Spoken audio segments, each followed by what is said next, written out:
Welcome back. The United Nations says drug use caused some 585,000 deaths in 2017, while 35 million people in the world suffer from drug use disorders and require urgent services. A report from the UN Office on Drugs and Crime also shows that the negative health consequences associated with drug are more severe and widespread than previously thought, with around 35 million people suffering from drug use disorders and requiring treatment services.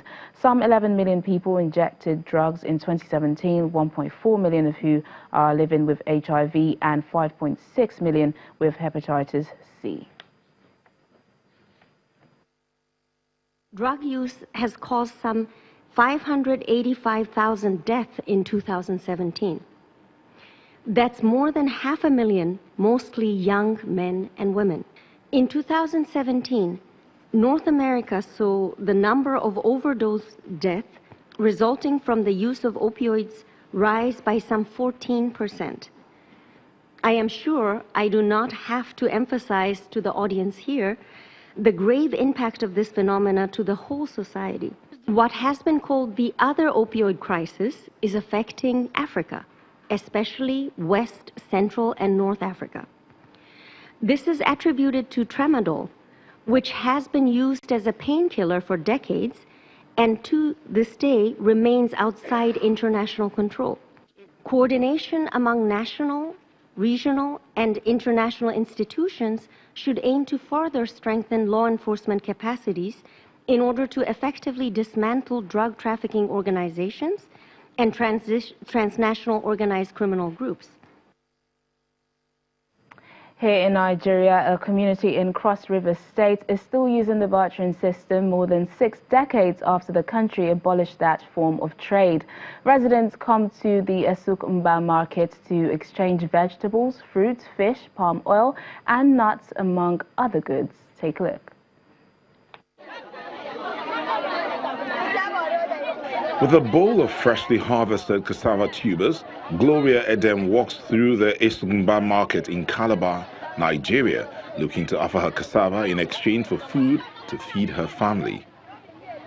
The first trader she meets is not interested.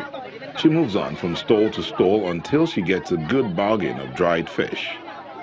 The Barter Market, located in the capital of Cross River State, was started in 1956 and still operates on a barter system where no money is exchanged for goods. I like to carry cassava and collect something like fish, crayfish.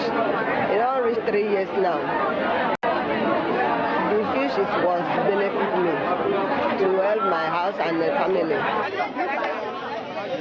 Traders sell various produce, including vegetables, fruit, fish, and palm oil, amongst others. Swapping one type of goods for another instead of for cash is an age-old practice and has helped combat increasing food scarcity in rural areas in parts of Africa. The Barter Market opens to residents on Saturdays. The haggling continues until customers have collected enough to feed their families.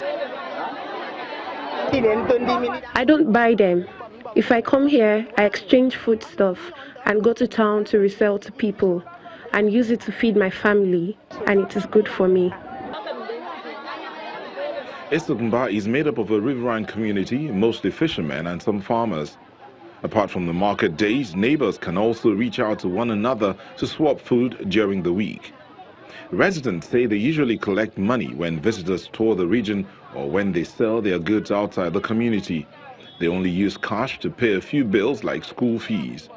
Barter can never be abolished here in Cross River State, in as far as Agbaboyo is concerned, and Esongba in general. We cannot abolish the system because our youth and our elders, both men and women, I think it is usual practicing. The market also serves as a tourist attraction for visitors passing through the region. Let's take you to Rwanda now, where motorbikes, popularly known as motos, are the favored way to get around in the country. Until now, men were the industry's driving force, but not anymore. Women are doing their best to break into the male-dominated world of motorbike taxis. Take a look. The sight of motorcycle taxis or motors driven by men zooming through the traffic in Rwanda's capital, Kigali, is not unusual, but seeing women riders is rare. Inexpensive and fast, motor taxis are the main mode of transportation in Kigali, especially as a way to escape the city's rush hour traffic.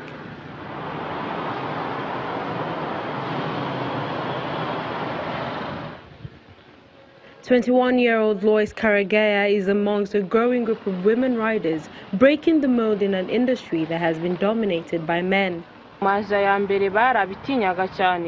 At the beginning, people would refuse to ride with us and would say that they have never heard of a woman riding motorcycles, that it was impossible. But people have now grown used to us, and some customers even recommend us to their friends.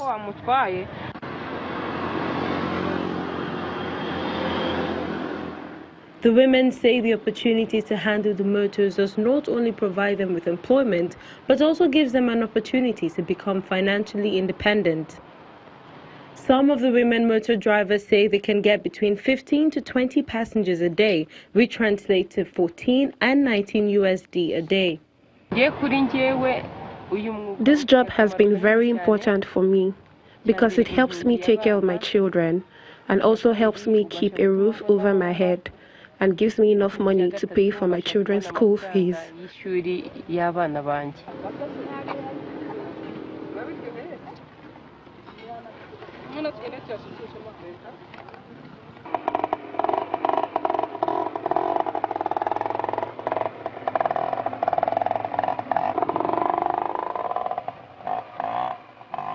To empower and encourage more women to get behind the handlebars, Safe Motors, a Rwanda-based motorcycle taxi company, has created a recruiting and training initiative called Women Riders in Rwanda.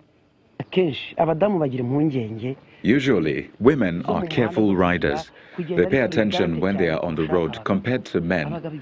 Men are always in a hurry, always taking off in a hurry. But women take their time and they ride carefully. After passing their riding test, the initiative also helps the women get employment with Safe Motors or other companies. So far, 14 women have been trained by Women Riders Rwanda. The plan is to support 200 women by the year 2020. Well, that's how we wrap up the program today. Thanks so much for watching. I'm Teniola Shaboale.